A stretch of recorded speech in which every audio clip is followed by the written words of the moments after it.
जय जय श्री राधे, जय जय श्री राधे, जय जय श्री राधे।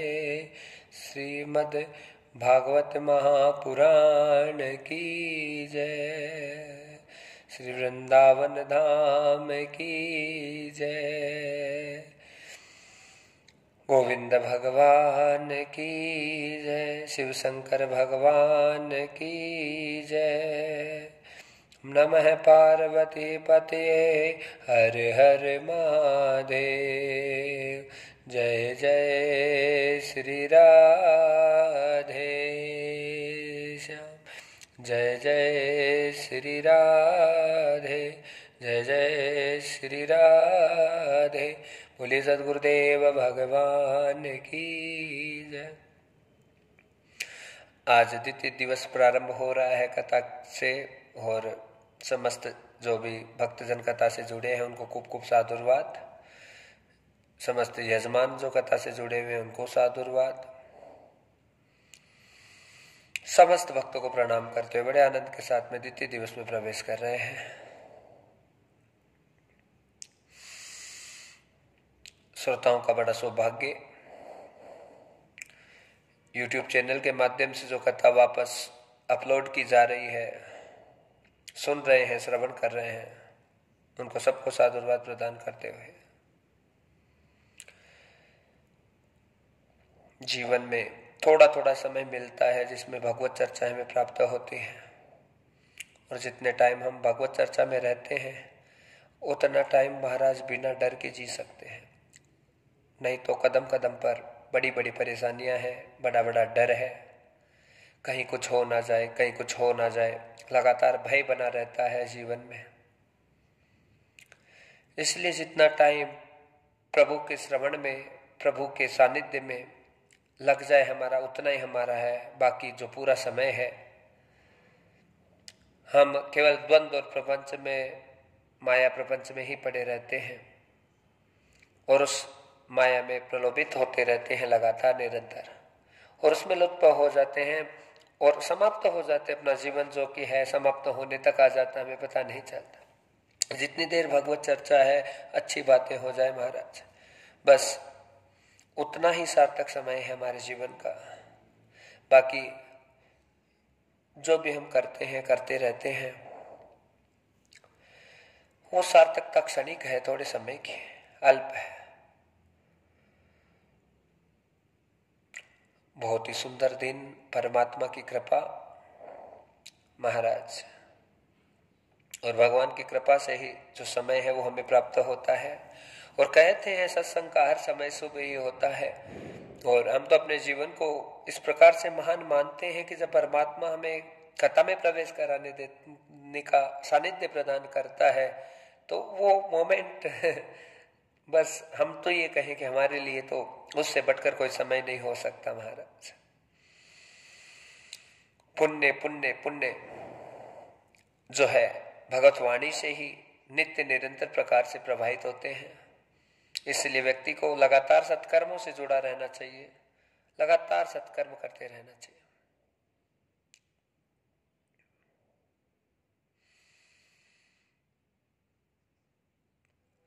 हमसे जितना संभव हो सके उतनी भगवत वाणी में अपने जीवन को सराबोर करने की कोशिश करें। कथा का श्रवण, दान करना, पुण्य करना, भक्ति करना, यज्ञ करना, साधना करना, किसी की मदद करना, भिखारी के लिए कुछ करना, किसी जरूरतमंद की सहायता करना, किसी भी प्रकार से किसी की मदद के लिए तत्प्रेरित रहना, आगे रहना, ये सब चीजें हमें भागवत ही सिखाती है। ये हमारा सनातन धर्म, ये हमारी मर्यादाएं, ये सब चीजें तय करती है हमारे जीवन को। किसी ब्राह्मण को भोजन कराना, उसे दान करना, ये भी बहुत बड़ा सौभाग्य होता है। किसी सदाचारी महापुरुष को भोजन कराना, दान करना, महाराज छोटे छोटे पुण्य से बड़े बड़े पुण्य एकत्रित होते हैं। और पक्का मान लीजिए, यदि ये अद्भुत वाणी आप तक पहुंच रही है, आप कथा से जुड़े हैं, कथा को सुन रहे हैं, तो इसमें भी आपके बहुत बड़े पुण्य हैं। कथा चाहे अपने घर पर भी सुने, लेकिन पूरे नियम से सुने उसे। एक आसन पर बैठकर पूरा संकल्प लेके पूरी कथा का श्रवण करें। एक एक दिन की कथा का भी रोज श्रवण करें दें। 2-3 घंटा लगातार सत्संग मिलता है तो उससे जो बुद्धि है, आत्मा है, उसमें बहुत विकास हो जाता है।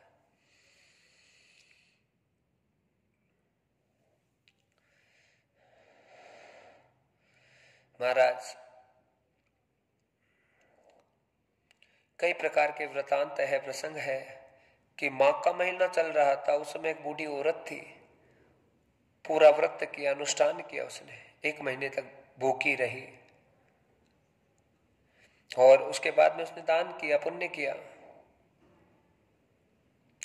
उसके पति की मृत्यु हो गई थी और संपत्ति खूब थी, पर वो जो पूरी संपत्ति थी उसने गरीबों की झोपड़ी बनाने में, मकान बनाने में, सब चीजों में समाप्त कर दिया, अपने लिए कुछ नहीं रखा। पर एक गलती उससे हुई कि किसी भिखारी को देना उसने कभी पसंद नहीं था।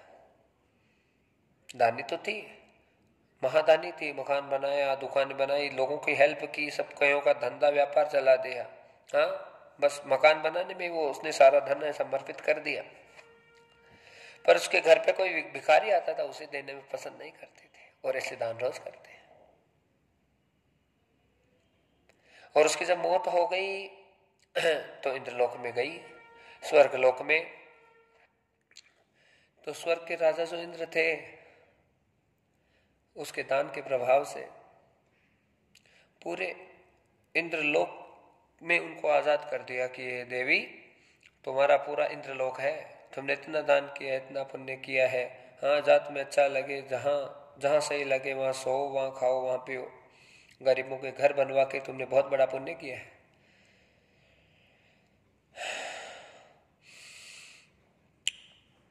और महाराज वो इंद्र कहने लगे कि बैकुंठ में भगवान की इतनी एकादशी की है, इसलिए भगवान विष्णु ने भी बैकुंठ में हवन जो महल है वो बनवाए। और उन अच्छे अच्छे महलों को देखकर वो स्त्री बड़ी प्रसन्न हो गई। भगवान से पूछा कि हे प्रभु, ये मेरे लिए बनाया, इसका क्या पुण्य है? ऐसा मैंने ऐसा कौन सा काम कर लिया था, ये ऐसा महल मेरे लिए क्यों बनवाया? तो भगवान ने कहा कि तुमने पूरे माघ मास में निर्जल रह के, हाँ, आहार कुछ लिया नहीं, सारी संपत्ति को दान कर दिया, इसलिए सब चीजें तो तुम्हारी होनी थी। हाँ, और तुमने कमाए हैं और यही परिणाम है कि ये महल तुम्हें प्राप्त हुआ है। तो बूढ़ी अम्मा जब उस महल में प्रवेश करती है तो उसे बड़ा सुंदर लगता है और खाने पीने की कोई सुविधा नहीं थी उसमें।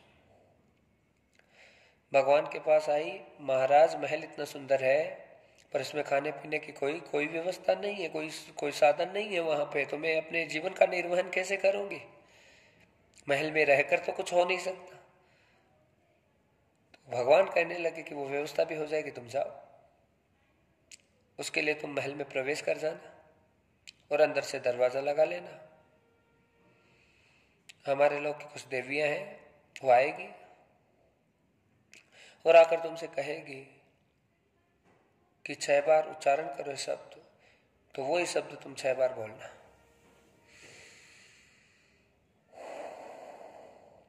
दरवाजा बंद कर लिया बुढ़ी ने महाराज। अप्सराएं आई, देवी देवांगना आई और बाहर दरवाजे से आवाज लगाई उन्होंने, बोलो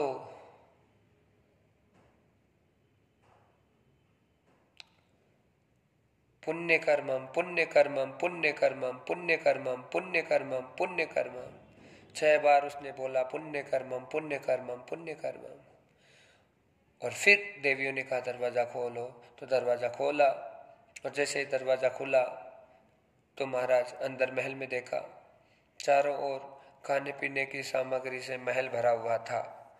कहने का तात्पर्य यह है, भगवान कृष्ण युधिष्ठिर जी कहते हैं, और महाराज जो एकादशी व्रत करते हैं तो उनका फल है वो इतना महान हो जाता है कि हर जगह हमें हर प्रकार से आनंद और मंगल प्राप्त हो जाता है। ये कथा कहने का तात्पर्य ये था महाराज कि वो उसने महल बनाने में तो खूब पैसा दिया, लेकिन किसी भिखारी को नहीं खिलाया। इसके कारण से उसे केवल पहले महल मिल गया था, फिर बाद में सारी सामग्रियां कब मिली? वो भगवान से याचना करने पर मिली। कहने का मतलब ये है कि भूखे को भोजन कराना भी बहुत बड़ा पुण्य है, किसी की मदद करना भी बहुत बड़ा पुण्य है, किसी का महल बनाना भी बहुत बड़ा पुण्य है। यदि हम चाहते हैं कि हमें बराबर अच्छा भोजन प्राप्त होता रहे, तो उसके लिए जरूरी है कि हमें भोजन प्रसादी का दान भी निरंतर करते रहना चाहिए। उस महिला को सब भोजन पदार्थ प्राप्त तो हो गए, लेकिन उसमें थोड़ा विलंब हुआ। महाराज, दान पुण्य किया हुआ कभी भी बेकार नहीं जाता है। एकादशी का बहुत बड़ा महत्व है जीवन में। और जब भी महाराज कोई भी अच्छा व्रत करने का समय आए, कोई महात्मा कहे, कोई महाराज कहे, कोई साधु पुरुष कहे, कोई ब्राह्मण कहे, तो अच्छे व्रत और अच्छी चीजें हमें निरंतर प्रकार से अपने पुण्य को जागृत करते हुए करते रहना चाहिए। कोई भी चीज हम अपने हाथ से निकालते हैं तो वो बढ़ के ही आएगी, कभी कम नहीं होगा उससे। और परमात्मा से यही प्रार्थना करनी चाहिए, हे भगवान, हे गोविंद, हे नारायण, हमारा हाथ हमेशा ऐसा ही रहे, ऐसा ना हो प्रभु कभी भी। ये सब चीजें भी बस मेरा गोविंद, मेरा भगवान, मेरा परमात्मा जब हम पर कृपा करेगा तभी सब चीजें होगी।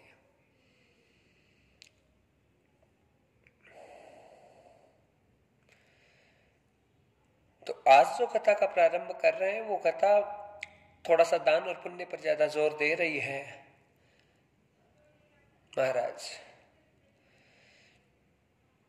हमारे शरीर में अनेक प्रकार की व्याधियां बनी हुई है, और एकादशी के लिए कहा गया है कि जब गौ माता हो और वो जो गोबर देती है, उस गोबर को सीधा नीचे ना गिर के अपने हाथ पे लेके अपने पूरे शरीर पर लेपित करते हुए स्नान करना चाहिए। एकादशी के दिन गौमूत्र का प्रयोग करना चाहिए, उससे जो शरीर के रोग हैं वो सारे खत्म होते हैं।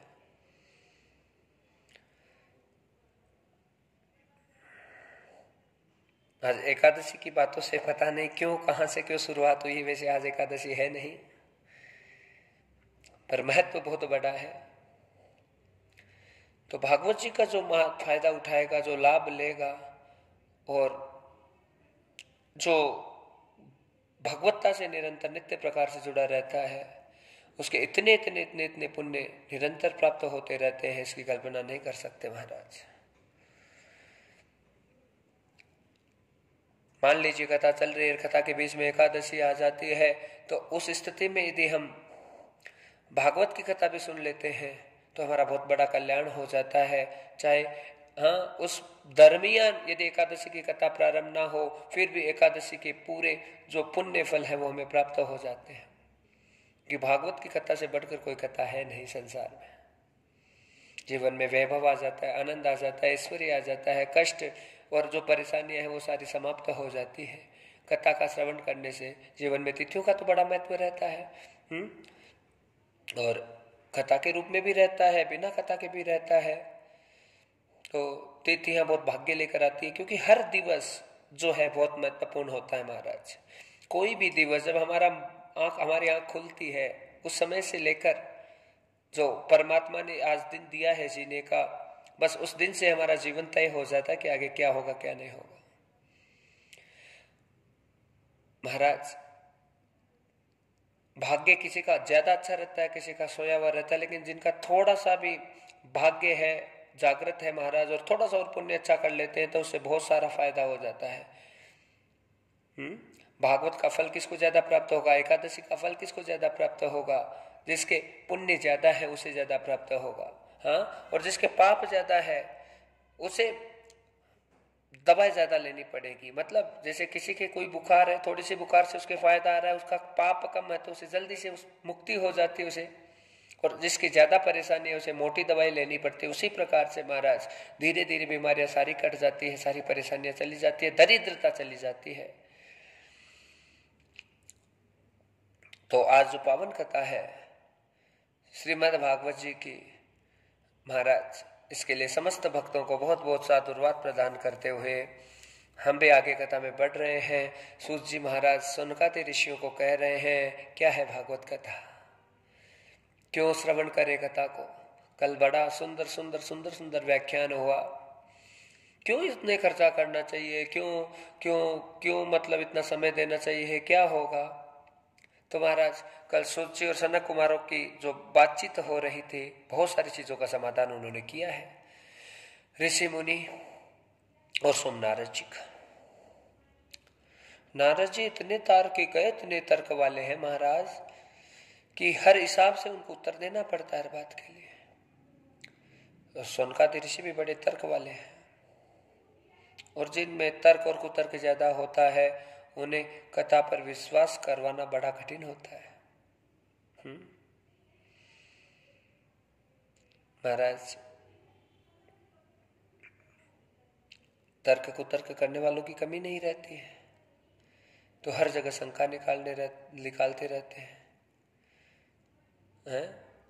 और कई लोग कहते हैं कि जिनका भाग्य पहले से अच्छा है, अरे एकादशी तो उन पर भी कृपा कर रही है, और जिनका फूटा हुआ है तो उनके ऊपर एकादशी का कोई प्रभाव नहीं है। तो सारे सारांश और सारी चीजें एक ही बात को पुष्ट करती है कि अधिक बीमारी और फल की बीमारी, और हल्का पाप और अधिक पाप, ये दोनों चीजें जो है उसे हम समझ सकते हैं कि मान लीजिए कम कपड़ा गंदा है तो थोड़ा सा धोएंगे साफ हो जाएगा, पर यदि कंबल धो रहे हैं तो उसमें पानी ज्यादा लगेगा, साबुन ज्यादा लगेगी। तो किसी के मन में यदि तर्क हो तो उनके लिए तो महाराज जो है कि हम कैसा जीवन धो रहे हैं, कैसा जीवन हमारा चल रहा है, और कैसा पाप है जो कथा से जा सकता है, ये तो कोई नहीं जानता है, तो ब्रह्म जानता है, प्रभु जानता है।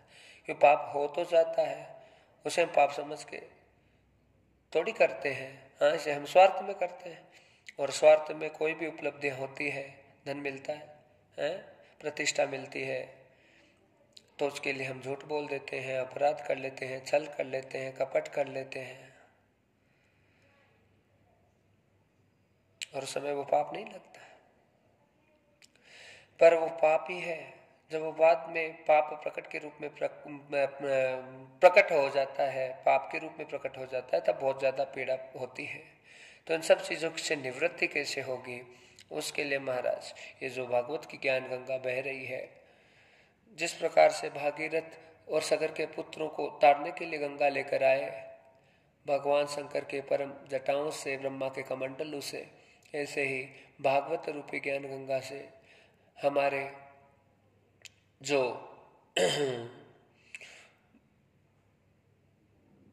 भागवत के श्रोता होते हैं, भागवत से जो जुड़ते हैं लोग, हाँ, और जो यजमान होते हैं महाराज, वही इसी प्रकार का कोई बीड़ा उठाते हैं और उस बीड़े को उठाकर वो पार लगा देते हैं।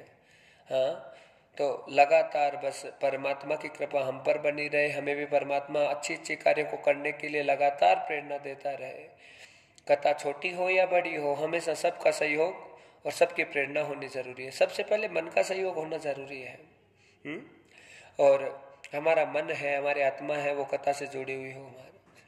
हाँ, हम नहीं आ पा रहे हैं, गुरुदेव है जो घर पे अनुष्ठानों को आयोजित कर रहे हैं, सब चीजों को अपने हिसाब से मैनेजमेंट कर रहे हैं, प्रबंधित कर रहे हैं, हमारा आना नहीं हो रहा, कोई बात नहीं। लेकिन यदि मोबाइल पर भी कथा का हम दर्शन कर रहे हैं, लगातार कथा को सुन रहे हैं, तो फिर जो है बस हमारी भावना है वो एकदम संपूर्ण रूप से जुड़ी रहनी जरूरी है। बस दिल से आत्मा से कथा के प्रति जुड़ना, और मान लीजिए कथा में किसी भी प्रकार का कोई सहयोग हो जाए, व्यवस्थाओं में सहयोग हो जाए, संपत्ति से सहयोग हो जाए, तो हर प्रकार से, तन से, मन से, धन से, हर प्रकार से कोई भी अनुष्ठान हो तो उस अनुष्ठान में ऐसा हो कि अपनी तरफ से कुछ न कुछ उसमें लगे।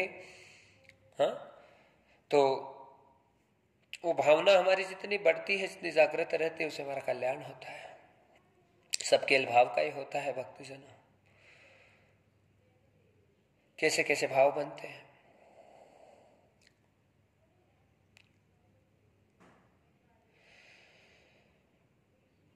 भागवत का कोई पार नहीं है, कथाएं इतनी अनंत है, इतनी अनंत है, इतनी अनंत है। आज जो भागवत का असली व्यास हो गया महाराज, उसे बिल्कुल वो 1 मिनट भी खाली नहीं बैठ सकता। उसे नित्य निरंतरता उसे इस प्रकार से बनी हुई है उसके कि बस वो कथाओं के लिए उसका पूरा जीवन है समर्पित होता रहता है और लगातार नित्य प्रवाह से वो कथाओं के प्रति ही और भागवत के प्रति ही समर्पित होकर अपने जीवन को आनंदित करने लग जाता है। बस व्यास का उद्देश्य एक ही परम हो कि समाज सुखी रहे, गृहस्थ सुखी रहे। और क्यों रहे महाराज? क्योंकि सारी जिंदगियां वो गृहस्थ से चलती है। कुत्ता, बिल्ली, गधा, घोड़ा, महात्मा, साधु, सन्यासी, ब्राह्मण, भक्त, संत, भिखारी, दीन दुखी सब गृहस्थी का ही खाते हैं। हाँ, इतना महान, इतना विशाल ये गृहस्थ आश्रम है। तो महाराज कोई संत हो, कोई महात्मा हो, कोई भी हो महाराज, हाँ, वो भी गृहस्थी के साथ ही रहता है। गृहस्थी को भोजन से प्राप्त नहीं हो सकता। किसी सन्यासी को तो भोजन बिना कम किए भी प्राप्त हो जाता है। संत महात्माओं को चिंता नहीं है, लेकिन गृहस्थी को कुटना पड़ता है, पिटना पड़ता है, नौकरी करनी पड़ती है, व्यापार करना पड़ता है, परेशानियां कई प्रकार की उत्पन्न होती है, तब जाकर वो धन देखता है। हाँ, गृहस्थ में आदमी आराम से नहीं कमा खा सकता महाराज की, बहुत मुश्किलें आती है। और फिर भी यदि वो दान पुण्य करता है तो बहुत बड़ा सौभाग्य है, बहुत बड़ी कृपा है परमात्मा की। इसलिए गुरुदेव ये कहना चाहते हैं कि गृहस्थ आश्रम महान आश्रम बने, तो उसके लिए बस ये गुरुदेव भगवान है वो भी लगातार कार्य कर रहे हैं, महाराज भी ये कार्य कर रहे हैं कि आप लोगों को एकदम सटीक विचार मिले, अच्छे विचार मिले, जिनसे आपका जीवन है महान बने। पूर्ण सक्षमता भागवत से आएगी। और आदमी जब पूर्ण सक्षम होता है तो तन मन धन से जुड़ेगा। आदमी जब सक्षम नहीं होगा तो पूरा नहीं जुड़ पाता है, मन की मन में रह जाती है कई बातें, कई चीजें। अरे काश मेरे पास होता तो मैं भी दान करता, मैं भी कथा में सहयोग करता, कथा करवाता। क्या करूं, मेरा तो लकवा का शरीर है, मैं भी कथा में जाता, मैं भी कुछ करता, और नहीं तो गुरुदेव जी की सेवा करता, झाड़ू लगाता, हाँ कुछ भी करता। तो मन में ही भावना आ सकती है। ये सब चीजें बहानेबाजी में शामिल होती है महाराज। जो चीज हमारे पास में होती है उसी चीज से सेवा कर लो मेरे प्यारे, बस फल आने प्रारंभ हो जाएंगे। तन है के पास में तन की सेवा कर दो। हाँ महाराज, लोग बड़े होशियार है, बहुत होशियार है, लोग बड़े चालू हो जाते हैं। अब एक महात्मा थे तो उनके पास में 2 चेला थे, हमेशा पक्के चेले थे महाराज, और दोनों रोज आते थे महात्मा के पास आते थे। एक चेला था बड़ा पहलवान था, ऐसी बॉडी महाराज, बस पत्थर तोड़ते गुस्सा मारे तो इतना इतना बलवान। और एक बढ़िया समाज का चेला था, शरीर एकदम लकड़ी जैसा था, दुबला पतला सा था, पैसा भरपूर था, अंधाधुंध पैसा, कोई कमी नहीं। दोनों गुरुजी के पास में आए, और गुरुजी के पास आते तो जो बढ़िया था, दुबला पतला था, गुरुजी के पास आकर रोता, गुरुदेव क्या करें, सब चीजें है ही ऐसे इसी प्रकार से हैं कि आज ठाकुर जी ने मुझे हष्टपुष्ट शरीर नहीं दिया, नहीं तो मैं आपकी बहुत सेवा करता। तो गुरुदेव जी भी उसकी बातों को सुनते और मन में ये सोचते कि अरे भाई, कहते नहीं कुछ, बस मन में सोचते कि तुम्हारे पास धन तो है, चाहे तो तू धन से भी सेवा कर सकता, पर कहते नहीं।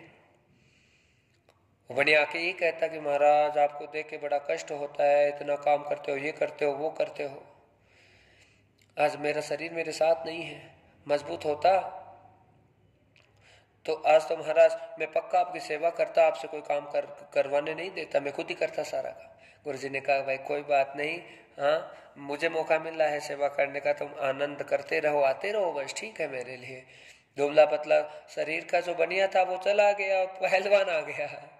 और पहलवान ने आकर गुरुदेव के सामने आंसू बहाए जुटे, कहा गुरुदेव जी मैं बड़ा मजबूर हूँ, मेरा बड़ा दुर्भाग्य है कि मेरे पास पैसा नहीं है। मैं जब भी देखता हूँ कि आप इस तरह मेहनत परिश्रम करते हैं, टूटा पड़ा है, वो टूटा पड़ा है, तो मैं सबको बनवा देता, सबको ठीक कर देता। लगातार 8-10 दिन दोनों चेला आए और वही बात बोले। तो गुरुजी ने कहा देखो कितने चालू चेले हमारे, जिसके पास में धन है वो कहता है कि मैं तन से सेवा करूँगा, अगर मेरा तन तन अच्छा होता तो। और जिसके पास में तन अच्छा है वो ये कहता है आके बार बार कि मैं धन से सेवा करता। यानी दोनों के दोनों महाराज गुरु जी की सेवा करना चाहते हैं, पर जो जो चीजें उनके पास में है उससे करना नहीं चाहते, और जो नहीं है उससे करना चाहते हैं। सेवा करना चाहते ही नहीं है, बस केवल गुरु जी के साथ में अपनी सांठगांठ बनाकर रखना चाहते हैं, ना लेना ना देना महाराज। और धर्म क्या है? तो पहलवान आदमी था तो तन की सेवा करता, गोबर डालता गाय का, और जो भी है सेवा करनी थी वहां पे सारा काम करता। और जो पतला सा मरीज था, वो जो बनिया था माफ करना, तो वो धन से सेवा कर सकता था। जिसको करना नहीं रहता है बस वो नई नई खोज कर करके टालता रहेगा। और है घर में, हर घर में यही कथा है, हर माता पिता के बालकों के पास में यही कथा है, परिवार में यही कथा है, समाज में यही कथा है। और शिक्षकों के जीवन में भी यही कथा है। जिनके पास में जो उपलब्ध है उससे कोई सेवा नहीं करना चाहता, और जो नहीं है उसके गीत गाएंगे सब। बताइए, पर भागवत के माध्यम से गुरुदेव क्या कहना चाहते हैं? महाराज जी ये कह रहे हैं कि जो समय के हिसाब से आपके पास में है उससे आप उस चीज का यूज कर लीजिए, उससे सबका आनंद हो जाएगा। तन है तो तन का, धन है तो धन का, मन है तो मन का। किसी के पास में शरीर भी नहीं होता है, धन भी नहीं होता है। हाँ, कोई आदमी पुराने वर्षों से बीमार पड़ा है, शरीर काम का है नहीं और धन खत्म हो गया बीमारी पे, तो उस आदमी को भी घर से भी पुण्य वो कमा सकता है।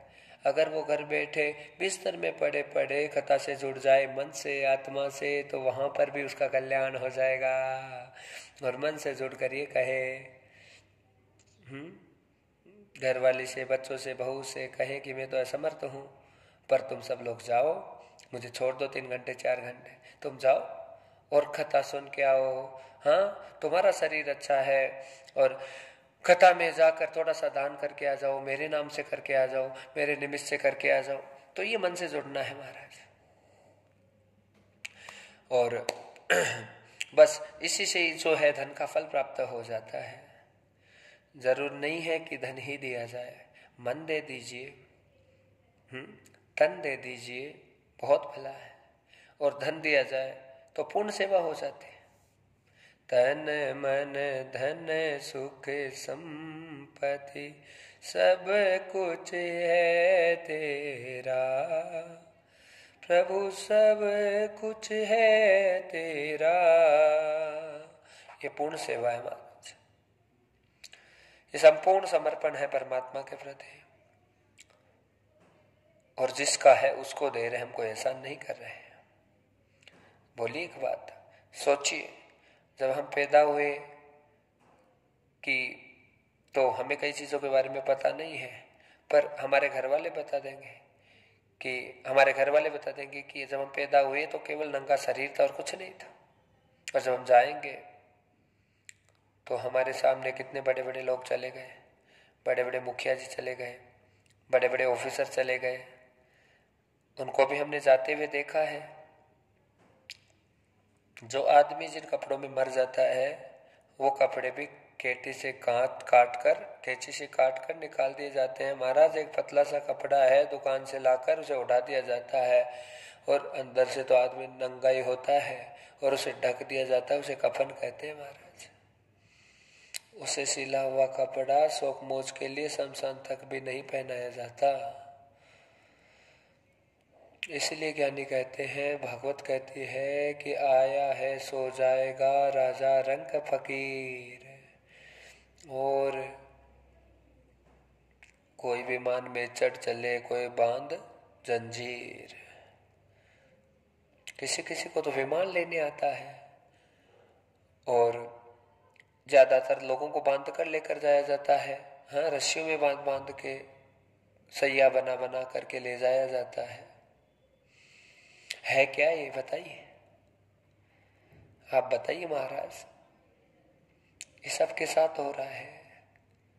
हाँ, आपके साथ, मेरे साथ, सबके साथ ये हो रहा है।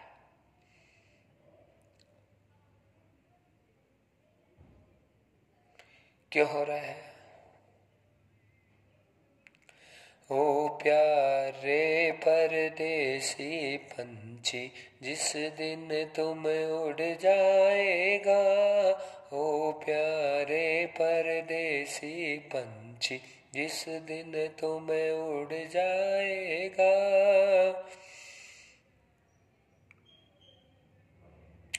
तेरा प्यारा पिंजरा पीटे यहाँ पड़ा रह जाएगा। ओ प्यारे परदेसी पंछी, ओ प्यारे परदेसी पंछी, जिस दिन तू उड़ जाएगा। तेरा प्यारा पिंजरा पीछे, तेरा प्यारा पिंजरा पीछे, यहीं पड़ा रह जाएगा। तेरा प्यारा पिंजरा पीछे, यहाँ पड़ा रह जाएगा। ओ प्यारे परदेसी पंछी, जिस दिन तुम उड़ जाएगा। ओ प्यारे परदेसी पंछी, जिस दिन तुम उड़ जाएगा। गोविंद जय जय गोपाल जय जय, राधा रमण हरि गोविंद जय जय। गोविंद बोलो हरि गोपाल बोलो, गोविंद बोलो हरि गोपाल बोलो, राधा रमण हरि गोविंद बोलो, राधा रमण हरि गोविंद बोलो। गोविंद जय जय गोपाल जय जय, गोविंद जय गोपाल जय जय, राधा रमण हरि गोविंद जय जय, राधा रमण हरि गोविंद जय। गोविंद बोलो हरि गोपाल बोलो, राधा रमण हरि गोविंद बोलो।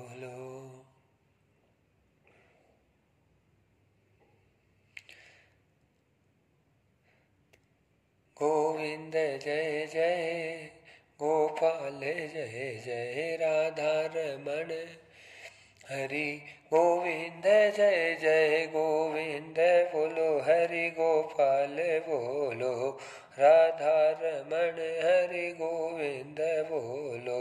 ओ प्यारे परदेसी पंछी, जिस दिन तुम उड़ जाएगा।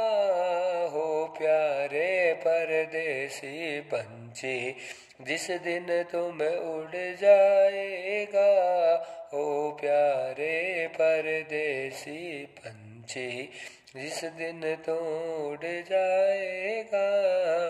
ओ प्यारे परदेसी पंछी, जिस दिन तुम उड़ जाएगा। ओ प्यारे परदेसी पंछी, जिस दिन तुम उड़ जाएगा। ओ प्यारे परदेसी पंछी, जिस दिन तू उड़ जाएगा। गोविंद जय जय गोपाल जय जय, राधा रमण हरि गोविंद जय। गोविंद बोलो हरि गोपाल बोलो, राधा रमण हरि गोविंद बोलो। गोविंद जय जय गोपाल जय, राधा रमण हरि गोविंद जय जय। गोविंद बोलो हरि गोपाल बोलो, राधा रमण गोविंद बोलो। गोविंद जय जय गोपाल जय, राधा रमण हरि गोविंद जय जय। गोविंद बोलो हरि गोपाल बोलो, राधा रमण हरि गोविंद बोलो। गोविंद जय जय गोपाल जय, राधा रमण हरि गोविंद जय जय। गोविंद बोलो हरि गोपाल बोल, राधा रमण हरि गोविंद बोलो। गोविंद जय जय गोपाल जय जय, राधा रमण हरि गोविंद जय गोविंद बोलो हरि गोपाल जय जय गोविंद जय जय गोपाल जय राधा रमण हरि गोविंद जय जय राधा रमण हरि गोविंद जय गोविंद बोलो हरि गोपाल बोलो राधा रमण हरि गोविंद ओहो गोविंद जय जय गोपाल जय राधा रमण हरि गोविंद जय गोविंद जय जय गोपाल जय जय राधा रमण हरि गोविंद जय गोविंद बोलो हरि गोपाल बोलो राधा रमण हरि गोविंद बोलो गोविंद जय जय गोपाल जय जय राधा रमण हरि गोविंद जय जय गोविंद बोलो हरि गोपाल बोलो राधा रमण हरि गोविंद बोलो गोविंद जय जय गोपाल जय राधा रमण हरि गोविंद जय जय। बड़े भाव से कीर्तन करे महाराज थोड़ी देर। ओ गोविंद जय जय गोपाल जय जय राधा रमण हरि गोविंद जय गोविंद बोलो हरि गोपाल बोलो राधा रमण हरि गोविंद बोलो गोविंद जय जय गोपाल जय जय राधा रमण हरि गोविंद जय जय गोविंद बोलो हरि गोपाल बोलो राधा रमण हरि गोविंद बोलो गोविंद जय जय गोपाल जय जय राधा रमण हरि गोविंद जय गोविंद जय जय गोपाल जय जय राधा रमण हरि गोविंद जय जय गोविंद बोलो हरि गोपाल बोलो राधा रमण हरि गोविंद बोलो गोविंद जय जय गोपाल जय राधा रमण हरि गोविंद जय जय गोविंद बोलो हरि गोपाल बोल राधा रमण हरि गोविंद जय जय गोविंद बोलो हरि गोपाल बोलो राधा रमण हरि गोविंद ओ गोविंद जय जय गोपाल जय जय राधा रमण हरि गोविंद जय जय गोपाल जय जय राधा रमण हरि गोविंद जय जय गोविंद बोलो हरि गोपाल जय जय राधा रमण हरि गोविंद जय गोविंद बोलो हरि गोपाल बोलो राधा रमण हरि गोविंद बोलो गोविंद जय जय गोपाल जय जय राधा रमण हरि गोविंद जय जय। ओ प्यारे परदेसी पंछी जिस दिन तू उड़ जाएगा तेरा प्यारा पिंजरा भैया यही पड़ा रह जाएगा। ओ प्यारे परदेसी पंछी। बोले सद्गुरुदेव भगवान की जय। श्रीमद् भागवत महापुराण की जय। भक्त वत्सल भगवान की जय। सचिदानंद घन भगवान की जय। नमः पार्वती पति हर हर हर महादेव।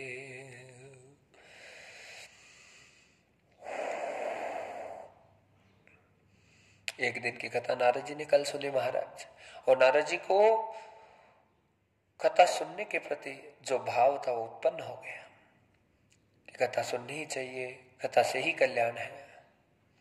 तब नारद जी ने एक दिन और कथा सुनी। दूसरे दिन की कथा नारद जी के जीवन को बदलने लगी, परिवर्तन करने लगी। अंदर से हृदय नारद जी का निश्चिंत होने लगा कि इस कथा को श्रवण करने से अवश्य ही मेरे पितरों का कल्याण होगा, भक्ति प्रसन्न होगी, ज्ञान और वैराग्य मेरे चेतन हो जाएंगे और मेरा संकल्प है वो मानव समाज में सिद्ध हो जाएगा। जो सनत कुमार है, दूसरे दिन की कथा नारद जी को आनंद से श्रवण करा रहे हैं महाराज। तीसरे दिन की कथा, चौथे दिन, पांचवें दिन, छठे दिन, सातवें दिन नारद जी ने नित्य कथा है उसका श्रवण किया है। और नारद जी ने क्या देखा पांचवें दिन ही महाराज की भक्ति थी, वृंदावन को छोड़ के नारद जी की कथा में प्रकट हो गई। और ऐसा निश्चित है, पक्का मान लीजिए, आप कथा से जुड़े हैं, भक्ति आएगी। प्रमाणम तत्र गोपिका न तपो भीन वेदस्य न ज्ञाने नामे कर्म न हरि साध्यते भक्ति प्रमाणम तत्र गोपिका। अपने आप आएगा सब। मेरे गोविंद का प्राकट्य हुआ है साक्षात वहां पे, भक्ति नृत्य करने लगी है। और ज्ञान और वैराग्य जो दोनों पुत्र थे वो एकदम बलवान हो गए, बलिष्ठ हो गए, कल्याण हो गया उनका। भागवत कथा केवल पुण्य देती है, पाप मिटाती है, ऐसा ही फल नहीं है इसका। तो क्या है उसका? शारीरिक फल भी बहुत बड़ा है। शरीर को ये पूर्ण रूप से स्वस्थ बनाते, आनंदित करते हैं महाराज। और कथा के व्याख्यान से शरीर को स्वस्थ रखने के बहुत सारे फॉर्मूले हैं, आहार व्यवहार सब बताया है कथा में। शरीर लंबे समय तक निरोगी कैसे रहे ये कथा ही बताती है।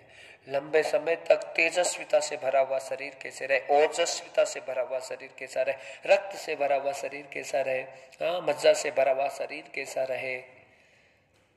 शरीर में रक्त, मज्जा, ओज इनकी कमी ना आए, ये सारे फॉर्मूले भागवत में समझाए गए हैं। इसलिए केवल कथा सुनेंगे सब अच्छा हो जाएगा ऐसा नहीं है। कुछ अच्छा हो जाएगा, कुछ करना पड़ता है।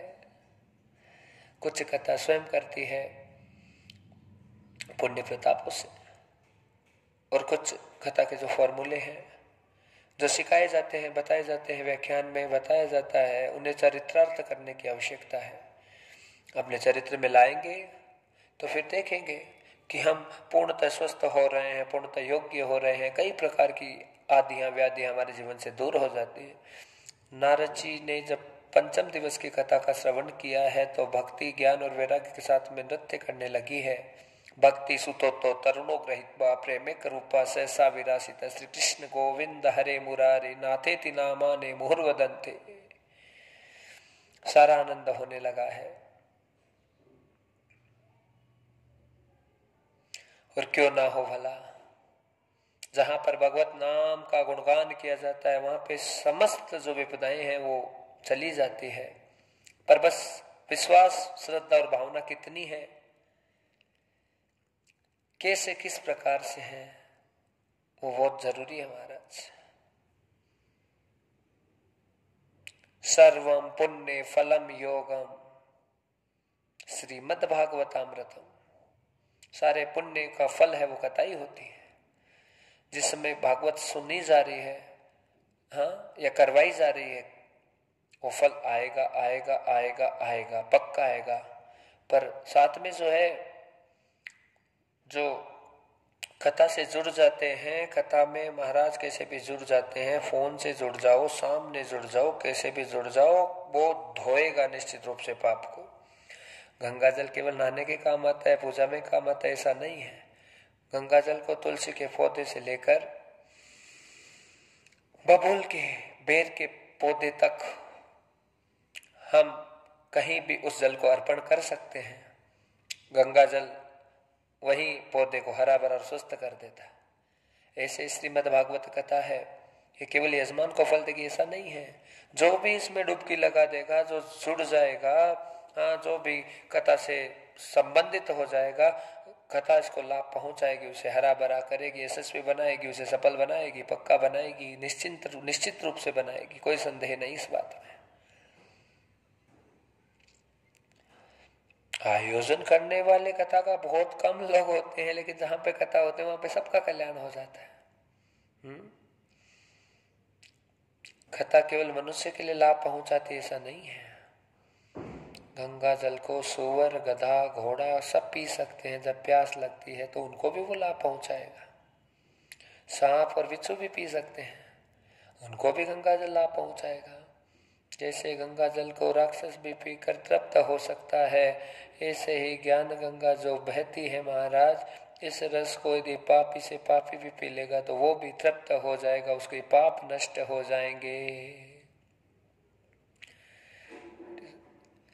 केवल पुण्य आत्माओं के लिए कथा नहीं है, सबके लिए कथा है, पर जो कथा श्रवण करते हैं वो पुण्य आत्मा ही गिने जाते हैं।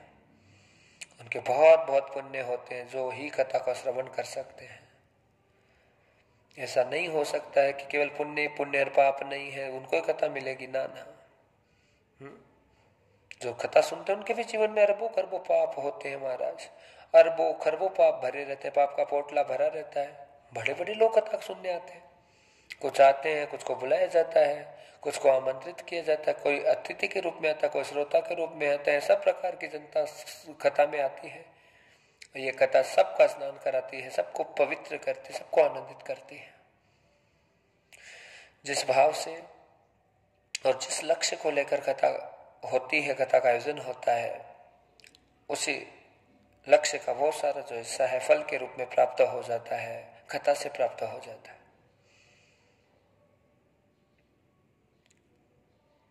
और भागवत जी का 7वां दिन जब नारद जी के जीवन में आया तो 7वें दिन देखा तो विमान पे साक्षात ब्रह्मा जी चढ़कर आए और वायुयान से फूलों की वर्षा हो रही है पूरे पंडाल पे, सनत कुमार जी पे, नारद जी के ऊपर और सब पे पुष्पों की वर्षा होने लगी। जब 7 दिनों की कथा, परीक्षित की मुक्ति की कथा विराम पर पहुंचने लगी, भक्ति ज्ञान वैराग्य तेजस्वी होने लगे, स्वयं ब्रह्मा प्रसन्न हो गए, सारी चिंताएं उनकी समाप्त हो गई। सुनिए, ब्रह्मा जी कोई कथा सुनने नहीं आए थे, ब्रह्मा जी के पुत्र नारद जी ने कथा की और ब्रह्मलोक में उसका फल पहुंच गया, पुण्य पहुंच गया अपने आप ही। आप कहेंगे गुरुदेव जी, महाराज जी, ये कौन सा सूत्र है कि कथा जो है वो तो दूसरी जगह हो रही है और उसका फल है कहीं दूसरी जगह पहुंच जाए? हाँ, ऐसा कैसे हो सकता है? ये कैसे सफल और युक्त हो सकता है? ये कैसे संभव है?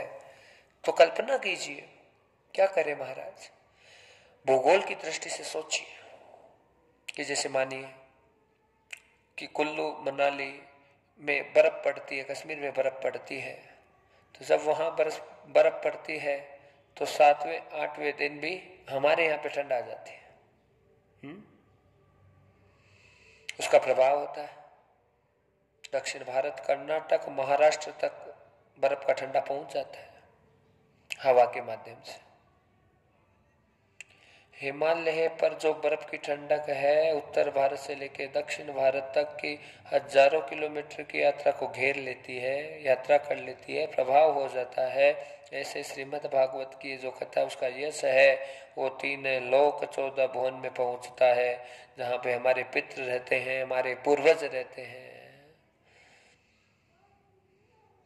ये जो कथा है भूगोल ही तो है महाराज, और क्या है? कथा यानी शब्द और शब्द यानी भूगोल, भूगोल यानी आकाश। आकाश ही शब्द का स्वामी है।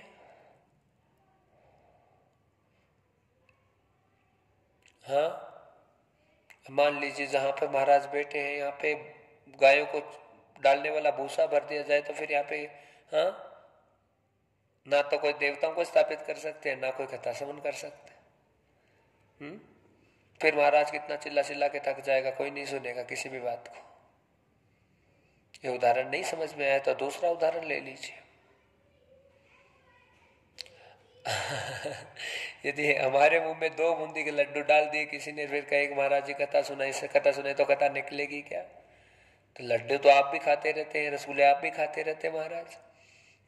और जानते हैं कि मुंह में यदि लड्डू होते हैं, रसगुल्ला होता है, तो फिर बोलना संभव हो जाता है, फिर आवाज बाहर निकलने वाली ही नहीं है, आदमी असमर्थ हो जाता है बोलने में, अपशब्द निकलते हैं, अशुद्ध भाषा निकलती है। क्यों निकलती है? धरती की मात्रा यदि हमारे मुंह में ज्यादा हो जाएगी तो शब्द मर जाता है। धरती का मतलब है अन्न। अगर हमने धरती की मात्रा ज्यादा ले ली तो आकाश की मात्रा कम होगी, आवाज खत्म, शब्द खत्म हो जाएगा। इसलिए शब्द का स्वामी आकाश है। कथा शब्द के रूप में ही पूजी जाती है।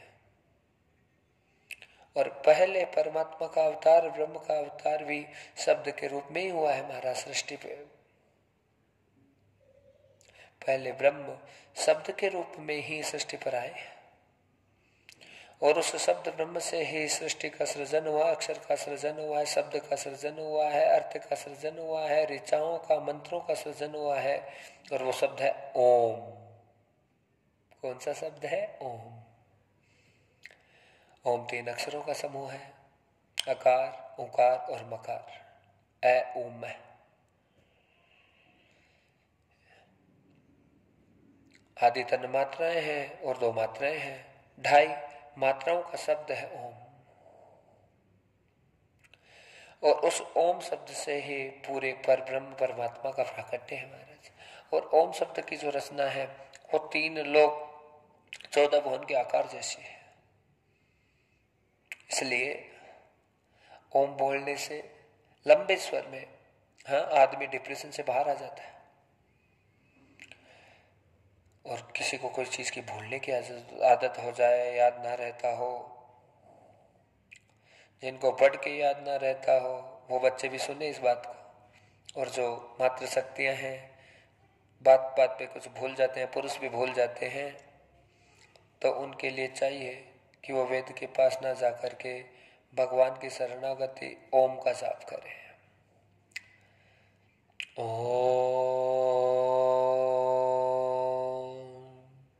लंबे स्वर में उच्चारण करने से रक्त का संचार बढ़ जाता है बॉडी तक, पूरे मस्तिष्क तक महाराज। और फिर उस प्रकार से जो रक्त है वो ब्रेन को प्राप्त होता है, रक्त प्राप्त होता है और स्मृति का जो सिस्टम है, पद्धति है, वो बढ़िया हो जाती है। ब्रेन में खून की कमी आने लगती है, तब भूलने की आदत पड़ती है, तब स्मृति होती है, तब आदमी भूलने लग जाता है। जैसे लूज कांटेक्ट हो गया, तार का हो गया, बिजली का हो गया। और लूज कांटेक्ट होता है तो फिर मान लीजिए बोल रहे हैं महाराज जी, तो माइक की आवाज है वो भी अच्छे से सब जगह नहीं जा सकती। ऐसे ही रक्त वाहिनियों का लूज कांटेक्ट हो जाता है तो शब्द की जो स्मृति है वो धीरे धीरे गायब हो जाती है, यादाश्त कम हो जाती है। तो महाराज अब आप पूछ सकते हैं कि गुरुजी कैसे होगा, तो उपाय बता दीजिए। तो यहां पर पतंजलि ऋषि का नाम ले रहे हैं महाराज कि कोई भी फॉर्मूला बताना होता है तो कोई बड़े वैज्ञानिक का नाम लेना चाहिए। महर्षि पतंजलि ने योग दर्शन शास्त्र में साफ साफ लिखते हैं, आहार शुद्धो, सत्य शुद्धो, सत्य शुद्धो, ध्रुव स्मृति ही। जिन व्यक्तियों कि आंख का, कान का, नाक का, जिह्वा का, हाथ का व्यवहार अच्छा है और आहार अच्छा हो जाता है, उनको मृत्यु पर्यंत 100 वर्ष तक कभी कोई चीज भुलाई नहीं जा सकती। वो हमेशा स्मृति में रहती है, याददाश्त में आ जाती है। ये कान, नाक, आंख है, मुख है, किसे अच्छा किया जा सकता है। तो कानों का आहार क्या है? कानों का आहार शब्द है महाराज। तो शब्द कैसे सुनने चाहिए फिर? जो कानों के द्वारा हमारी ताकत को बढ़ाए, हमें बुलंद करे, हमें आनंदित करे। पर ये कान इतने बदमाश होते हैं महाराज, हो गए हैं कि ऊर्जा बढ़ाने वाले शब्दों में रुचि नहीं है, ऊर्जा कम करने वाले शब्दों में इनको बड़ा आनंद आ रहा है, बड़ी रुचि हो रही है। बताइए। इसलिए कहावत है महाराज, शांति से बोलो, धीरे बोलो, कान में बोलो, दीवारों के भी कान होते हैं। अब दीवार के भी कान होते हैं तो इसका मतलब क्या हो गया बताइए? इसका मतलब तो यही है कि कुछ बातें ऐसी रहती हैं जो किसी के साथ शेयर नहीं की जाती है, किसी को पता ना चले। किसी को पता ना चले, बस किसी को ना पता चल जाए। ऐसी बात अगर कोई है तो वो बात ऐसी है कि वो बात चोर बात है, और उस बात से हमको ऊर्जा नहीं मिल सकती, सामर्थ्यता नहीं मिल सकती, बल नहीं मिल सकता, ताकत नहीं मिल सकती।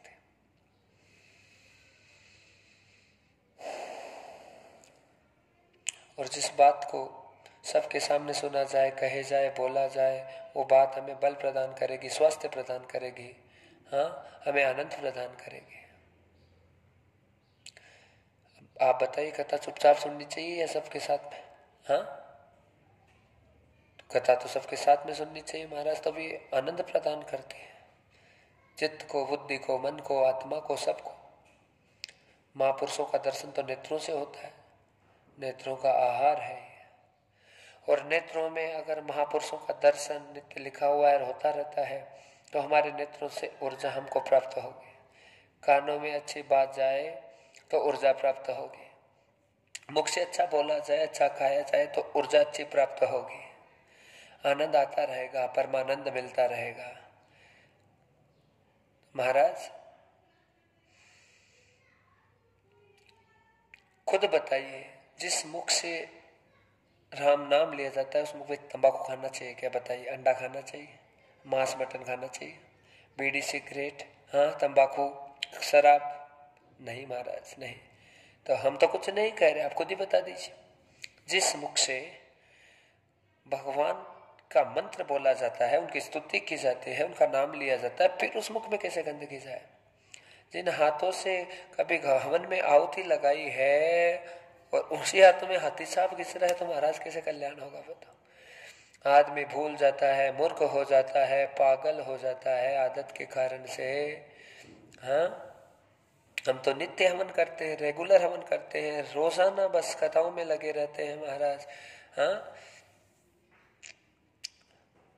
कथा, माफ करना, जब यज्ञ महाराज करवाते हैं तो संकल्प दिलवाते हैं, पुष्प देते हैं, फूल देते हैं, सुपारी देते हैं और संकल्प होता है कि ये नहीं करना, वो नहीं करना, सारा सब चीज हो गया। हवन होने के बाद में आदमी बस चला जाता है। हवन होते ही महाराज कुर्सी पे बैठ पे के तंबाकू रगड़ने लग जाता है, खाने लग जाता है। बताओ।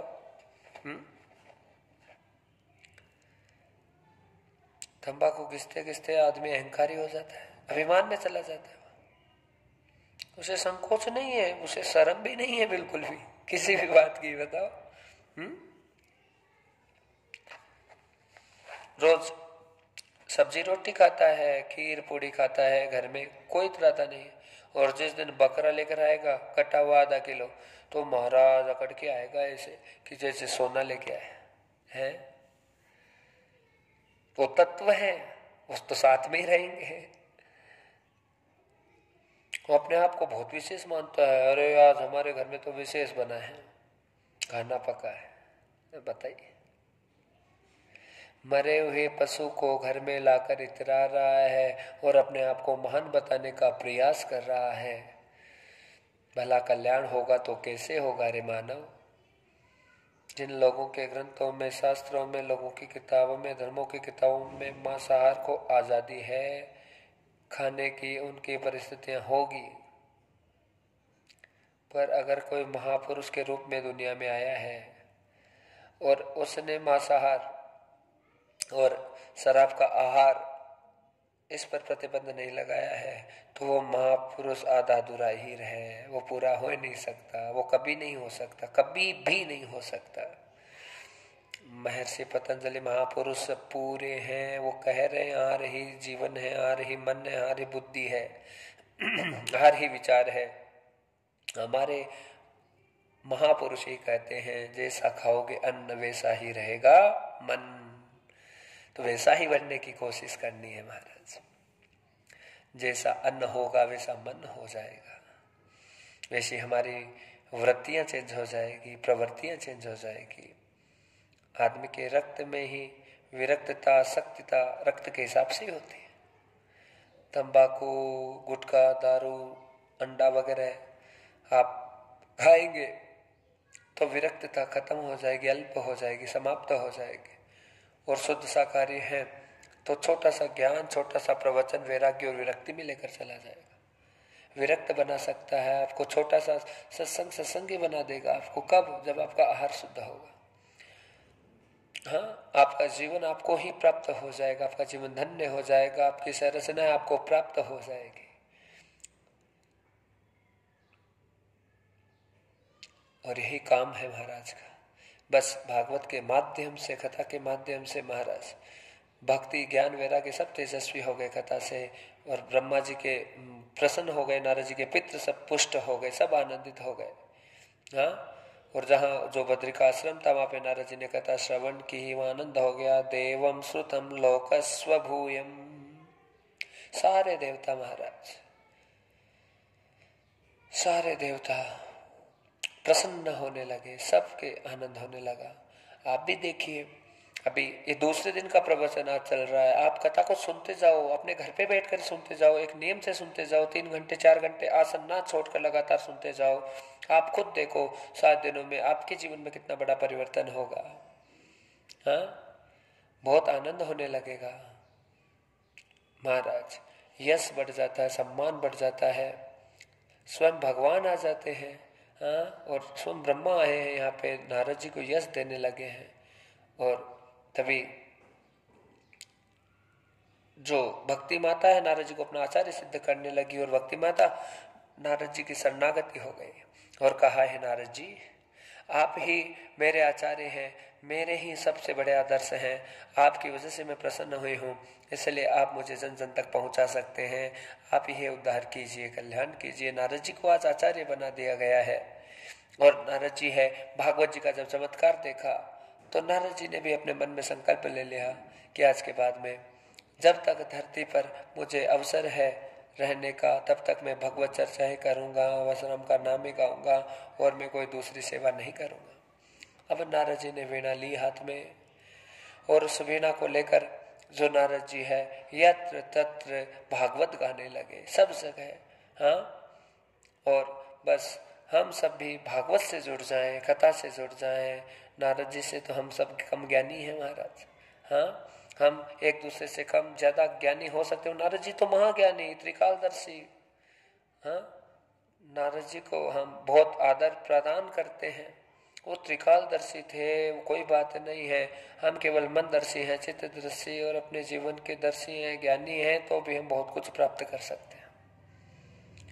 खान पान रहन सहन का विज्ञान अच्छा हो जाए तो भी मानव का शरीर है, उसका सहज कल्याण हो सकता है। जो जो चीज हम उपलब्ध चाहते हैं वो सारी चीजें संसार में उपलब्ध हो जाती है? कोई भी प्रतिष्ठा ले लीजिए, कोई पद ले लो, कोई धन ले लीजिए, कोई भक्ति। हाँ, ये सब चीजें सरलता से प्राप्त हो सकती है। क्यों? इनके लिए बहुत ज्यादा मेहनत करने की आवश्यकता नहीं है। इनके लिए थोड़े से हाथ की लकीरें सही होगी, सब चीजें सही हो जाएगी महाराज। पर प्रभु कृपा, संत मिलन, सत्संग, भजन नित्य निरंतर लगातार, वो बहुत दुर्लभ है। जो भगवत कृपा से प्राप्त होता है वो सत्संगी है, वो संत का दर्शन है, महात्मा का आशीर्वाद है। तुलसीदास ने यही लिखा महाराज, संत समागम हरि कथा, तुलसी दुर्लभ दोय, सुत दारा और लक्ष्मी सबके घर में हो। हाँ, पद गौरव पुत्र बेटा भाई बंधु ये सबके पास में कम ज्यादा मिल जाते हैं, और ज्यादा से ज्यादा हमारे पास में मिल जाते हैं। हमारा धन तो ज्यादा से ज्यादा पापियों के पास में मिलता है, जिनको कोई संकोच नहीं है बुराई का भलाई का, उनके पास में खूब धन मिल जाता है। धन उनका कल्याण नहीं कर सकता कभी भी। धन उनका कल्याण कब करेगा? जब धन धर्म बन जाए, लक्ष्मी बन जाए, और जब धन धार्मिक बन जाए। हाँ, और धन है भागवत में लग जाए, कथा में लग जाए, और छल कपट से जो धन कमाता है, हाँ, वो धार्मिक बनना बड़ा मुश्किल है। वो धन को कैद खाने में डाल देता है और मन की प्रसन्नता रहती है। हाँ, यहाँ वहाँ महाराज दुनिया भर के क्या क्या प्लॉट खरीद के पटक देते हैं महाराज। इससे तो बहुत सारे लोगों को गुरुदेव भी जानते हैं कि यहाँ प्लॉट, वहाँ प्लॉट, ये प्लॉट, वो प्लॉट महाराज, लेकिन कथा नहीं कर सकते। कितना समझा तो उनको नहीं हो सकती। इस प्रदेश में रह रहे हैं, दूसरे प्रदेश में जाकर इन्वेस्टमेंट कर रहे हैं, कथाएं वो माफ करना, आप प्लॉट वगैरह खरीद रहे हैं। बहुत सारे अफसर ऐसे को महाराज भी जानते, पर कल्याण नहीं। दूसरों के नाम पर संपत्ति खरीद रहे हैं। हाँ, आदमी जब रिटायर होके आता है तो पैसा रहता है उसके पास में। हाँ, शरीर तो बूढ़ा हो जाता है उस समय, और खरीद लेते हैं प्लॉट वगैरह दुनिया भर के महाराज। जीजा के साथ के नाम पे खरीद ली, फूफा के नाम पे खरीद ली, साला के नाम पे खरीद ली,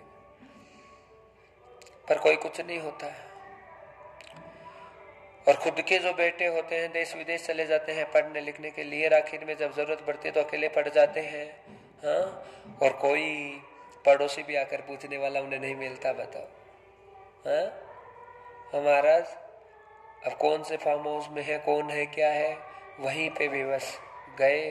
हाँ, अब शाम को तो गए थे कई 2-4 लोग मिलने के लिए, अब सुबह वापस आकर देखा तो मरे हुए पड़े हैं। तो महाराज, हम समझने की कोशिश करें कथा के माध्यम से कि जीवन को जीना बड़ा दुर्लभ है। यदि अच्छा दिया है परमात्मा ने तो परमात्मा के लिए ही लगा दीजिए। और कहिए मेरे साथ में, क्या करना है सो कर चल बंदे, और ये समय यूं ही जाए, फिर बुढ़ापा बेरी तेरा बुरी तरह आए। हो फिर बुढ़ापा बेरी तेरा बुरी तरह आए, फिर बुढ़ापा बेरी तेरा बुरी तरह आए। करना है जो कर चल बंदे, करना है जो कर चल बंदे, समय यूं ही जाता, फिर बुढ़ापा बेरी तेरा बुरी तरह आता, फिर बुढ़ापा बेरी तेरा बुरी तरह आता। पुलिस वाला 55-60 साल के आयु में, मिलिट्री वाला 55-60 साल के आयु में रिटायर हो जाता है। पुलिस वाले को क्यों रिटायर करते हैं? हाँ, क्या जरूरत है रिटायर करने की, बताइए, क्यों हो जाता है रिटायर? पर सरकार को पता है कि 40 साल के बाद में ये बाउंड्री के ऊपर पिदाई कर नहीं सकते हैं, वहां पे ड्यूटी नहीं दे सकते हैं। हाँ, नहीं दे सकते। और वहां से खुदाई करनी है, हाँ 5 फुट की बाउंड्री है, उससे कूद के जाना है तो भी नहीं जा सकते। इसलिए कह देते हैं घर जाओ, घर जाओ, और घर जाकर पेंशन खाओ, भजन करो। और यही भागवत कहना चाहती है। क्या कहना चाहते हैं महाराज? कि जिस जमाने के ग्राहक पति और पत्नी दोनों हैं, हाँ, और जिस जमाने के ग्राहक ये समाज है और ये गवर्नमेंट है, ये सरकार है महाराज, उसके बाद में बुढ़ापा आने के बाद में कोई नहीं है, कोई नहीं है, कोई नहीं है। करना है सो कर चल बंदे, करना है सो कर चल बंदे, करना है सो कर चल बंदे, करना है सो कर चल बंदे, समय यूं ही जाता, समय यूं ही जाता, फिर बुढ़ापा बेरी तेरा बुरी तरह आता, फिर बुढ़ापा बेरी तेरा बुरी तरह आता, फिर बुढ़ापा बेरी तेरा बुरी तरह आता, हो फिर बुढ़ापा बेरी तेरा बुरी तरह आता।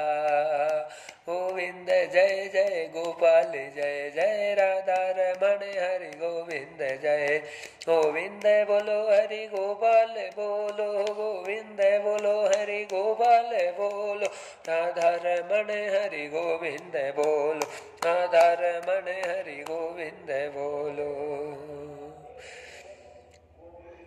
महाराज दूसरे दिन की अद्भुत कथा चल रही है। हाँ, और ये कथा यही बता रही है हमको कि बुढ़ापा का जो समय है वो सबसे खतरनाक समय होता है।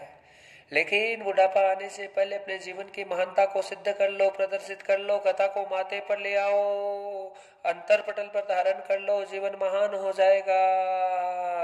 अरे फिर बुढ़ापा बेरी तेरा बुरी तरह आता, फिर बुढ़ापा बेरी तेरा बुरी तरह आता। करना है सो कर चल बंदे, करना है सो कर चल बंद, समय नहीं आता। फिर बुढ़ापा बेरी तेरा बुरी तरह आता हो, फिर बुढ़ापा बेरी तेर बुरी तरह आता। नारायण नारायण नारायण, श्रीमन नारायण नारायण नारायण, लक्ष्मी नारायण नारायण नारायण, भगवान नारायण नारायण नारायण, श्रीमन नारायण नारायण नारायण, श्रीमन नारायण नारायण नारायण, भगवान नारायण नारायण नारायण, श्रीमन नारायण नारायण नारायण, भगवान नारायण नारायण नारायण, श्रीमन नारायण नारायण नारायण, नारायण नारायण नारायण, भगवान नारायण नारायण नारायण, श्रीमन नारायण नारायण नारायण, गोविंद नारायण नारायण नारायण, गोविंद जय जय गोपाल जय, राधा रमण हरि गोविंद जय, गोविंद बोलो हरि गोपाल बोलो,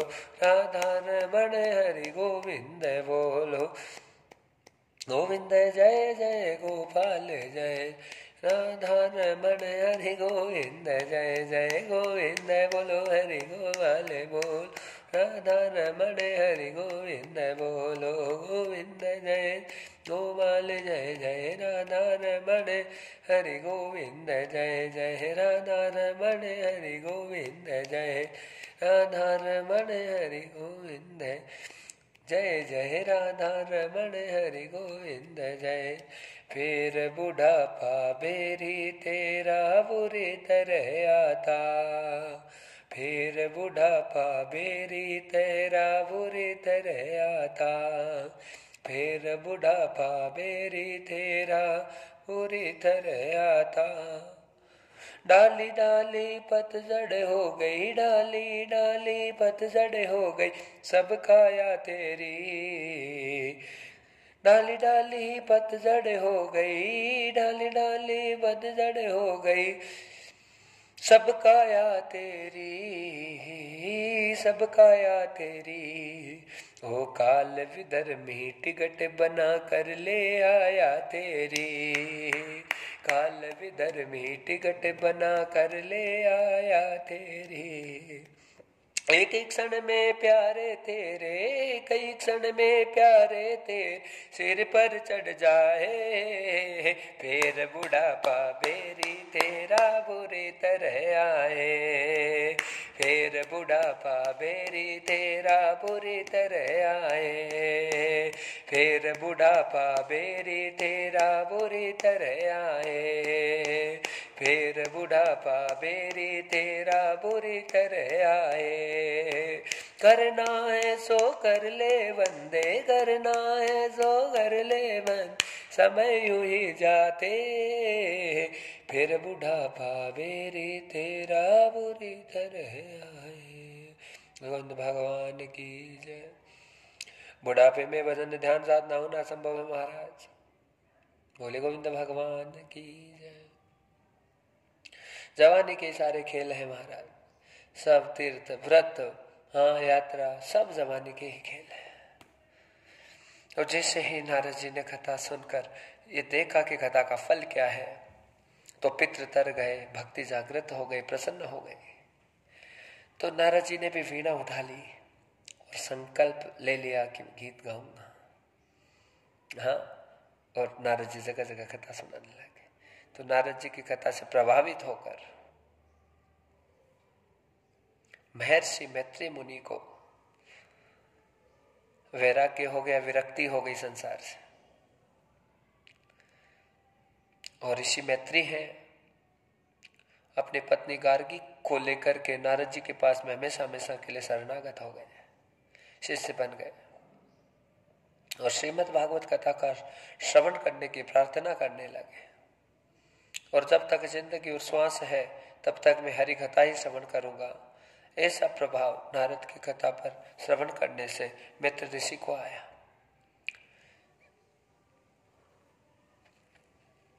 श्रृंगी ऋषि की जो पावन कथा है महाराज, जिनके पास पहले से पुण्य होता है, हाँ कुछ वर्चस्व होता है, उनके जीवन में अतिशीघ्र लाभ प्राप्त हो जाता है। और जब उनके जीवन में लाभ प्राप्त होता है तो ऐसा लाभ होता है कि परमार्थ बढ़ता है, अध्यात्म बढ़ता है और उनके परमार्थ में निष्ठा बढ़ जाती है। उनके परमार्थ में भावना जागृत हो जाती है। फिर वो यही संसार के झूठे झूठे जो फल हैं, प्रलोभन है, उनमें नहीं पड़ेगा। श्रृंगी मुनि के बारे में क्यों बोला? क्योंकि वो वही है जिन्होंने परीक्षित को श्राप दिया था। ये कथा कैसे आई, क्यों आई, कैसे आई? नारद जी आप कथा कैसे गाने लगे? मैत्रेय मुनि ने पूछा है। तो नारद जी ने कई बातें श्रवण कराई है और कहा है, मैत्रेय मुनि पिता ब्रह्मा बीमार अवस्था में थे, सब लोगों में जाकर के सब पूजाएं की, प्रार्थनाएं की, कोई लाभ नहीं मिला। तब संतों के कहने से मैं वृंदावन गया था भक्ति के पास में, और उस समय जो भक्ति थी वो बीमार थी, रो रही थी। उनके जो पुत्र थे ज्ञान और वैराग्य दोनों प्रमाद और गरीब हो गए, दरिद्र हो गए, निर्बल हो गए थे। तो भक्ति से जगत का कल्याण होता है मैत्रेय मुनि। इस कारण मैंने सोचा कि मेरे पिता ब्रह्मा को थोड़ा कष्ट है, पर भक्ति के बगैर पूरे जगत को कष्ट आ जाएगा, इसलिए मैं भक्ति की प्रसन्नता के लिए वापस आया और श्री गंगा के तट पर बद्रिकाश्रम की तरफ जाकर वो सनत कुमारों ने मुझे कथा के लिए प्रेरित किया और फिर उनके मुख से मैंने कथा सुनी और भक्ति माता प्रसन्न हो गई, ज्ञान वैराग्य चेतन हो गए, हाँ, और सब चीजों में आनंद होने लगा। और मेरे पिता पर ब्रह्म परमात्मा ब्रह्मा जो है चिंता मुक्त हो गए। और जब से ही मुझे कथा की प्रेरणा मिल गई है, अब तो मेरा एक एक जीवन है, एक एक जीवन का एक एक पल है, क्षण है, वो भगवान के लिए समर्पित है। और जो कथा करते हैं, कथा गाते हैं, उन्हें ही कथा के महत्व को जान सकते हैं, नेता और किसी के बस की बात नहीं है कि कथा कैसे किस प्रकार से मदद कर सकती, सहायता कर सकती। जो कथा करते हैं उनको अनुभव समझ आएगा इस बात का। जो कथा निरंतर गाते हैं उन्हें बहुत अच्छे से अनुभव होता है। हाँ, हम सब खुद इस चीज का अनुभव देख सकते हैं। जब हम कोई भी अनुष्ठान जैसे महाराज के द्वारा हो रहा है, उस अनुष्ठान को संकल्प लेकर करें, अपने घर पे ही बैठ के कर ले। चाहे इधर गुरुजी अपने अनुष्ठान में बैठे, आप अपने अनुष्ठान में बैठ जाए, आपका बहुत भला हो जाएगा। हाँ, सबको लाभ हो जाता है, कथा से आनंद हो जाता है। भागवत का प्रभाव ऐसा इस प्रकार से होता है महाराज कि कथा का श्रवण करने से मृत्यु सहज हो जाती है, मृत्यु में कष्ट नहीं आएगा। फिर ये बहुत बड़ा फल है, बहुत बड़ा फल है। नहीं तो महाराज, नहीं तो सबसे ज्यादा जो पीड़ा है वो मृत्यु से ही है। हाँ, 5 महीने लगे, 6 महीने लगे मरने में, 7 महीने लगे, कैसे कैसे सड़े, कैसे कैसे गले, शरीर की क्या हालत और स्थिति को कोई जानता नहीं है। आदमी 5 साल पहले ही मर जाता है, पर प्राण नहीं निकलते, कई बार हॉस्पिटल में पड़ा रहता है। दुनिया भर का खर्चा लग रहा है, पैसा लग रहा है, सबकी परेशानी हो रही है, और चलते फिरते जो प्राण निकलते हैं वो पुण्य का ही फल होता है। चलते फिरते प्राण निकल गए और दुख दुख पाके मरता है आदमी, तो वो पाप का फल होता है। और इसी जगत में वो यहीं पे भोगना पड़ता है, यहीं पे भोगना पड़ता है।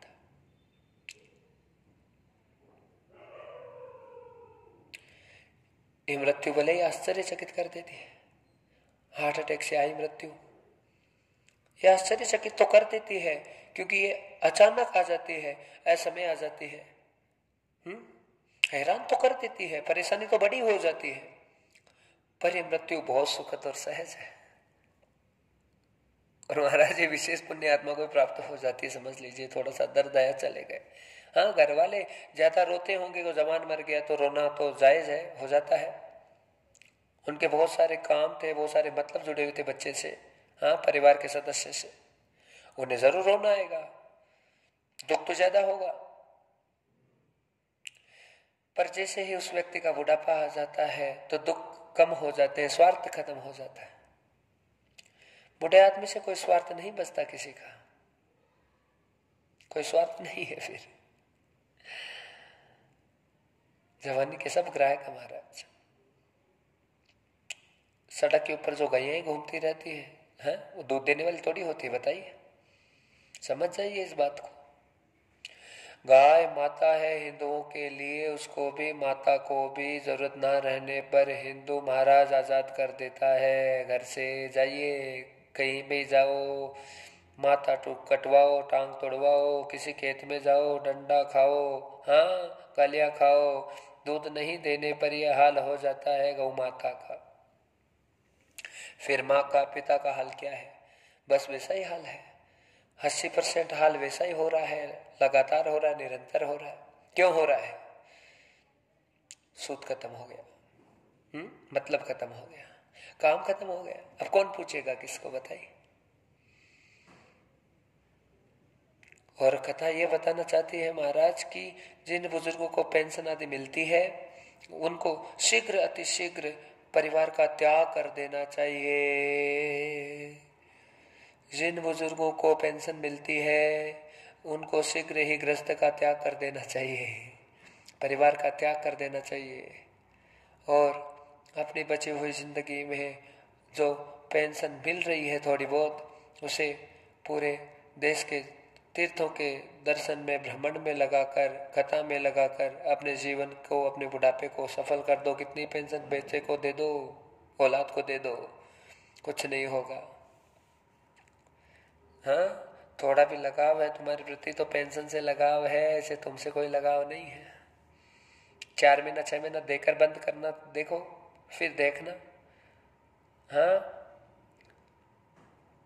हमारा बच्चों को पेंशन दे दी तो फिर बाप कहीं पे घूमो बैठो, कोई मतलब नहीं, फिर खाना खाया कि नहीं खाया। और पेंशन ना दे करके मम्मी पापा बाहर आए, कहीं जाए, तो जहाँ जहाँ साधु संत महात्मा यात्रा करते हैं उनके साथ में गृहस्थ को भी यात्रा कर लेनी चाहिए। हाँ, पहले तो ऐसा ही होता था। नारद जी आए, 5 पांडव और द्रौपदी को लेकर चले गए थे हिमालय। विदुर जी आए थे, धृतराष्ट्र और गांधारी को लेकर चले गए हिमालय।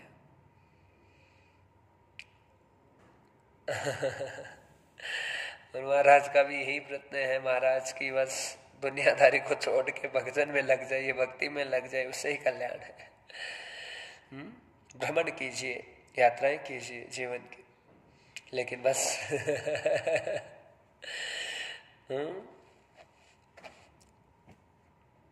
अब भाई किसी के पास में कुछ सामान हो तो फिर वो सब चीजें बढ़िया रहती है। थोड़ा बहुत रुपया पैसा है तो भ्रमण कर सकते हैं, जुड़ सकते हैं, भाग सकते हैं, जा सकते हैं।